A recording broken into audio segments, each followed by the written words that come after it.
Okay, so we talked about protocols. One of the key factors in communication is the ability to communicate. You're working in separate vehicles, you're working on foot, so there's lots of environments in which you're going to be working in which you're going to need to communicate.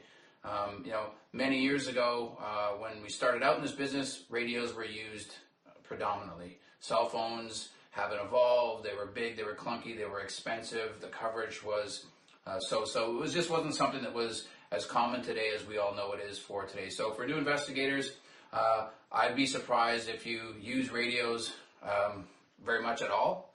And there's all sorts of technology out there today that's augmented through smartphones that really radios are not used that often. However, they are used, and when they are used, you're going to have a backup radio, backup batteries, and the ability to charge. No different for a cell phone. So in your gear and other modules, we'll talk about backup cell phones, backup communication tools, backup batteries, backup chargers, things that you're going to make sure that you have as a backup for your primary's failure or for just ongoing and continuity on this event. You don't know where you're going to be or how long it's going to happen, how much video and for how long. Generally speaking, it's not hours and 7 hours, but it can be, and you want to be prepared for that. The last thing you want to do is report back to a client or to your boss and say, I ran out of batteries, or my phone crapped out on me and I didn't have a backup. So these are the things we'll talk about in other modules, but they come into play here when it comes to communication and technologies. I think for the most part you're going to find that the cellular communication is widely available,